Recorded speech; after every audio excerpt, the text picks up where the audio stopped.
Namaste and welcome to Wisdom in Action, where timeless truths meet today's chaos. I am your host Samatva, and today we are tackling a challenge many of us face, dealing with a demanding and toxic boss. The kind who drains your energy, criticizes relentlessly and needlessly, and creates constant stress. But what if ancient Indian sages had powerful strategies for exactly this? Drawing from the Upanishads and the Bhagavad Gita, let us explore how to stay centered, perform your duty, and protect your inner peace.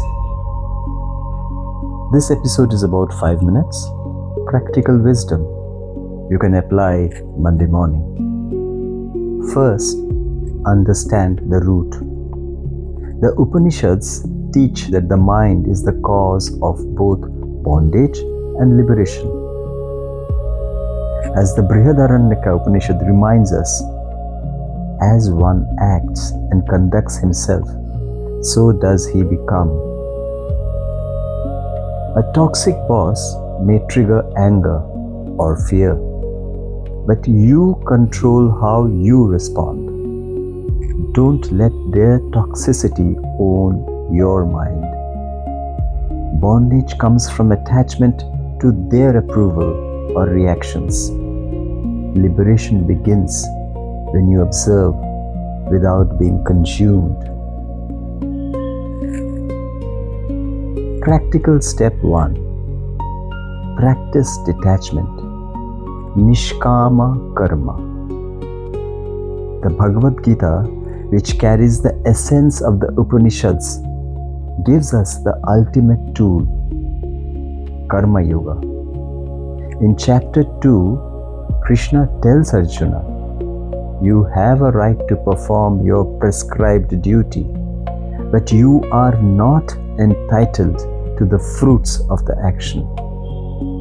Never consider yourself the cause of the results of your activities, and never be attached to not doing your duty. What he says is that do your work excellently, but detach from the outcome, praise or blame, promotion or criticism.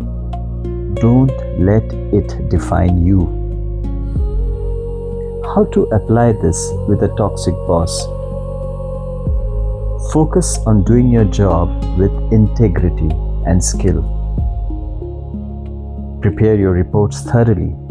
Meet deadlines, but release the need for their validation. If they yell or demean, see it as their karma, not a reflection of your worth.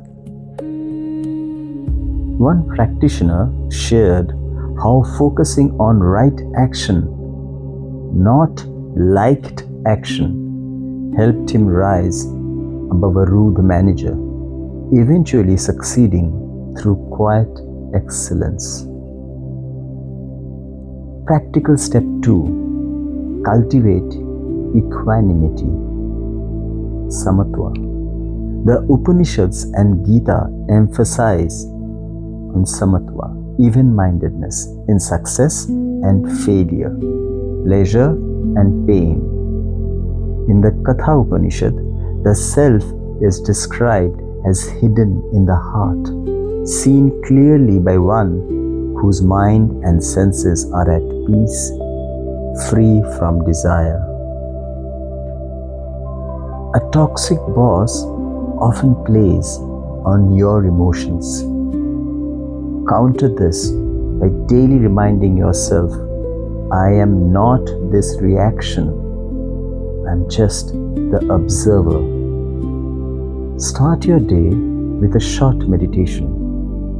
Sit quietly, breathe deeply, and affirm, my peace depends on my inner self, not external authority. Treat your boss with respect as per ancient advice. Let your teacher be a guru unto you, but never at the cost of your dignity or ethics. Perform faultless deeds, not blameworthy ones.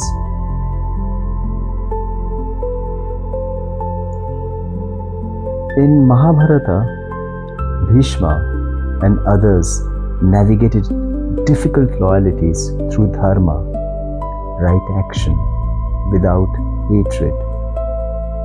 You don't need to fight fire with fire. Steady presence often disarms toxicity. Practical step 3. Set boundaries with wisdom, not anger. Detachment doesn't mean passivity. The Gita encourages action without emotional entanglement. If the environment becomes harmful, document issues, seek HR support, or explore new opportunities, but do so calmly without carrying resentment. Surrender the outcome, as Krishna says in the end. Abandon all varieties of dharma and surrender unto me. Trust that consistent right action leads to better paths. Remember, the wise don't just act, they act with such detachment that their actions carry no burden. A toxic boss is temporary. Your inner strength is eternal. By practicing these principles, duty without attachment, equanimity and self-knowledge, you transform the challenge into growth. Thank you for listening to Wisdom in Action. If this resonated, share it with a colleague. Practice one principle this week and notice the shift. Until next time, stay centered.